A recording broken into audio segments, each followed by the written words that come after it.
Well, hi folks, Anders here, and welcome to an update on Doug the motorhome. Excuse me for scratching, I've just been cleaning out insulation and crap in it, so I'm a bit itchy. Right, so firstly, a big shout out to anybody who's donated to my GoFundMe to restore what I'm currently calling Doug the Destroyer, because he's destroying my hopes and dreams. So yeah, alright, so a little bit of a backstory before I get into what I've done so far. So basically, last week, I think after my last update, I was done. I was so done with this thing. I was destroyed after finding especially the leak above the skylight in the bathroom. I'd had enough, and I thought, right, do you know what, I'm just going to sell this thing at a loss, and or try and break even on it and just be done with it, because it was pretty upsetting, to be fair. And after speaking to a few friends and posting about it on my socials and stuff like that, people were like, why don't you do a crowdfunder for it? And I'm like, to raise money for it. And I'm like, well, I don't really want to do that. I'm not a begging person. But after being convinced by a few friends, I thought, you know what, I'll give it a go. So just before the weekend, I wrote a post on a GoFundMe, set it up to raise £500 to do the bare minimum on Doug. And pretty shockingly, within the first 24 hours of it, I'd raised £250, which is amazing. So yeah, thank you so much for those who have donated so far. I think currently I'm standing at £295, which is insane. So the way I've done it is I've done it as a GoFundMe, but rather than just asking for money for nothing, I have set up like tiers on it, so that people will get something in return for their donations, either some of the pyrography work that I do, the jewellery work, a postcard, a sticker on the back of the van to say thank you, something like that, loads and loads of different things. So I'll post the link to that crowdfunder in the GoFundMe in the doobie-doo below. And yeah, so this is where I'm at so far. To this morning, I've been making a start and cleaning it all out, and you can probably see, if I move you around, the top cab now is now clean. Obviously there's bowls everywhere, because the Skylight does need sealing, well, replacing. Yeah, so there's bowls all over there, but I have cleaned out all of that top cab there now. Going to the back, I've cleared out all of the rotten panels, all the ply panels. They're currently in my workshop, ready to be sized up and used as templates for the making new ones. So that's obviously the side panels there and there, the roof for here, which is a big chunk. And yeah, so I mean, as you can see, there's a couple of little pinholes which do need patching, so either I'll fibre them or Sikaflex them, and that skylight needs to be replaced. That one is not actually, whilst it was originally my main concern, now it's all been fetched out. Whilst it's still damp, it's not terrible. So I'll take you into the bathroom and we can see. So what I've actually done is, last week I had my brother come round and give me a hand, and we've actually fetched the skylight out completely. I tried to, the original plan was to just take off the old one, remove all the silicone and just repair it, well, reseal it. Unfortunately, I'll just pop you there, I'll show you the old skylight, which is this guy here. I've kept it for posterity. It was brittle and completely destroyed. It was beveled, there was all cracks all around the edge on the seal. Yeah, so we literally had to break it to fetch it off. There was literally no way whatsoever we could have saved it, which was pretty gutting. So I searched around online, posting some of the Talbot forums on Facebook. Again, apologies for itchy insulation. Disgusting. And it seems that the original skylights that were in this van were a lot smaller, and at some point in the duration of the van somebody has changed it and cut it into a bigger size. which meant the dimensions were a bit weird. And if you can see around the edge, which you probably can't because it's all scratchy, it's been rough cut. Yeah. So yeah, so what I had to do was find out what that original one was. Fortunately, found a seller on eBay, Magnum Campers, I believe they are. They've also got a website, and they do the exact same. Stay, thank you, sir. They do the exact same Skylight. Ta-da! £65, which is not cheap, but I would rather do it properly than not at all. And this is identical, exactly the same Skylight. The only thing with it is the inner frame there is much deeper than what it needs to be. I don't know whether that actually comes out. It might well do.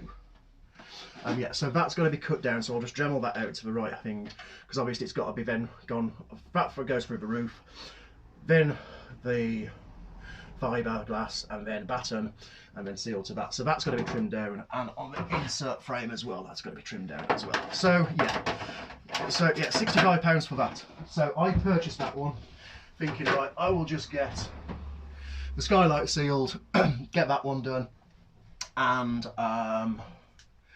just sell it, because I'd had it, like I say, I'd had enough. Until people said, hey, just, you know, crowdfund for it, we'll donate. Really lovely friend of mine, Anthony, was like, hey, you know, it's 65 quid for a Skylight, I'll just give you 65 quid to get another one, because obviously I need 1, 2, 3 to get done. I need one for the cab, one for the bathroom, and potentially one for the kitchen area. Kitchen area one is actually not that terrible. It's damp around it, but it's not completely rotten battens like those guys there which came out of the bathroom. So yeah, so and I was like, no, I can't just accept the money, blah blah blah. But he was insistent. So yeah, so yeah, so that's that. So yeah, hopefully now I've got the some of the crowdfunding money in, because the good thing about GoFundMe is it goes straight into your account, which is awesome. So as soon as I transfer that from the GoFundMe, I can then purchase the 2 remaining Skylights and get the whole body watertight. Like I said, the next step is, hopefully if we get a dry day later this week when my brother's free, we can get up onto the roof and reseal the old one. I've got the proper caravan mastic stuff, I've got Silverflex, I've got to get some more battening, which I can just pick up from B&Q or wherever, that's fine. And yeah, so that's where I'm at with that so far. Now, the next problem that I've discovered is the passenger door. So there's an issue with the passenger door in that it won't lock. I don't know why. I've looked, and there is like different suggestions online on how to do it, but I can't figure it out for the life of me. But I'll take you outside.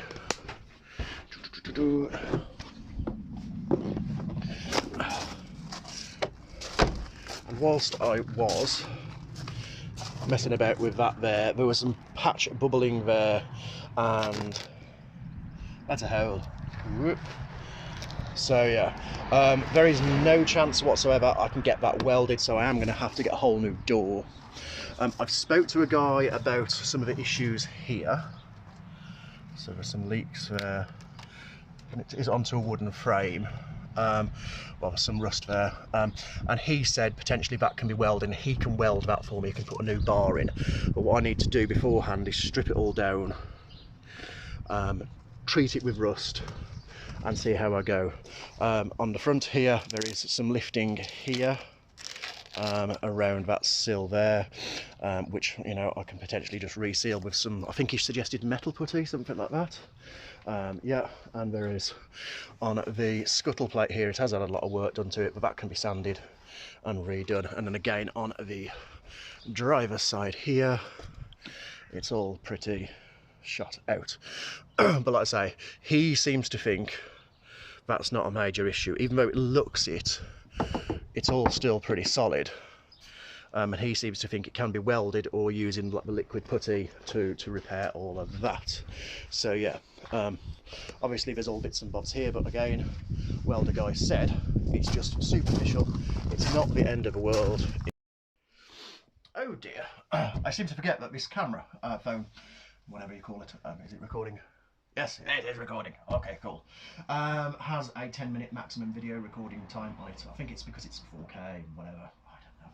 Anyway, so yeah, so the guy about the rust said, you know, yes, it looks bad. It looks worse than it actually is. It can be sorted, which is a big relief off my mind. He said if he's free, he can help. He has his own welder and stuff like that, which is amazing. So he can help me do all the little bits of side above the doors. The other thing about replacing the passenger door is obviously there is a leak here around the little window there.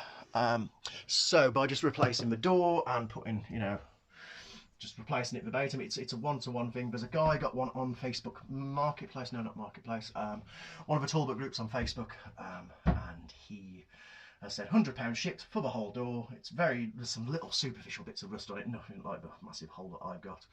So I can just change it over, just change the barrel in the lock, and the door's done. Comes with window panes, door card, everything, so it's perfect. You know, I can literally just a few bolts, take it off and put it back on, which is good. So that will solve that issue. Yeah, so again, sorry for itching it. It's particulates in the air. It's disgusting. So yeah, so hopefully by the next video, I'll have the skylights done. Like I say, priority first one is to get the bathroom one done, because I took the skylight out and just put a perspex sheet over top of it, just with some gaffer tape around it, just to temporarily seal it. It's not perfect, but it works. You know, it'll do for now. And then with the crowdfunding money that I've got so far, I will replace this skylight here and that one down there in the kitchen. So they'll all be good. So the whole, theoretically then, the whole body will be watertight. The living area will be watertight. And then I can start making a move on the, like cutting out all the templates and replacing all of the side panel there, the roof. So the back roof, which I've took off here, was actually, it was a bit damp, but it wasn't too bad, so I can reuse that, which is awesome. And the one in the bathroom,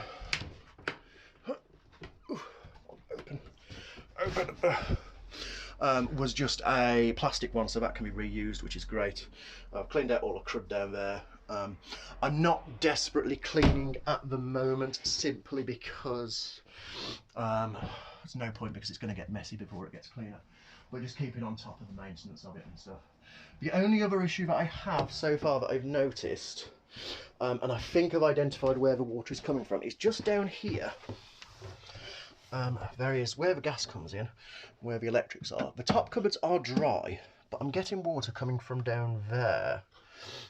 Not a lot, but a bit. And I suspect it's coming from, because if you look there you can see daylight. I think it's coming from the vent for the fridge. So I don't know what to do about that, whether to seal it or investigate, because if not, I'm going to have to obviously fetch out the whole fridge cupboard there.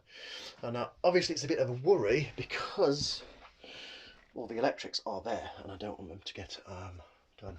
So yeah, that one will be done. It's not that bad, it's just damp, and it seems to be drying out a bit now. And to be fair, when I first had it, whoops, this skylight was not sealed properly, so I do wonder if it's just that it wasn't closed, but I think I will still replace it anyway. Yeah, so that's where we're at so far.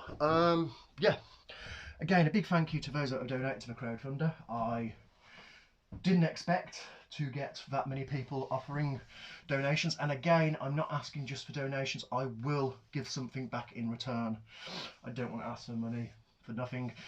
Obviously there is more and bigger things in the world at the moment. I'm not getting involved in politics and wars and stuff, but obviously the Ukraine situation is quite horrible. You know, if you feel that your money is better off going to there, please do. You know, I'm just a single guy who is just trying to turn a motorhome into an actual home to live in. But yeah, you know, there are people out there that are much more important than I. With that said, any donations are massively appreciated. You know, it's really, really kind of inspired me to carry on with this now, especially whereas last week I was like, I'm done.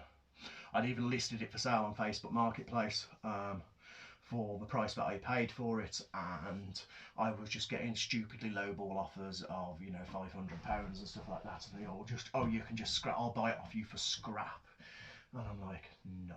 So yeah, so I am really, really appreciative of all the people who've supported me so far, and again, you guys who are watching this as well, you know, and commenting and stuff like that. Final thing before I go is I'm thinking of renaming Doug. The reason he's called Doug is the former owner called him Dougal, but his number plate is D-OUG, so hence Doug. But I'm thinking something else. Now, obviously my interests lie in quite a lot in Norse mythology and Viking history and things like that. You know, the channel name is Adventures with Anders. My craft business is called Anders Crafts. And I'm very inspired by Norse stuff. I've got a bone needle tattoo on there and things like that.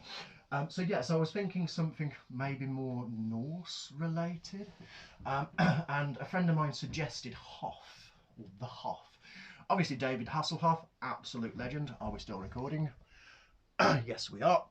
But a Hoff was a meeting place or a temple back in old Scandinavian Norse times, and I thought, you know, yes, this is my temple, you know, this is my meeting place. So I'm thinking Hoff. I don't know, but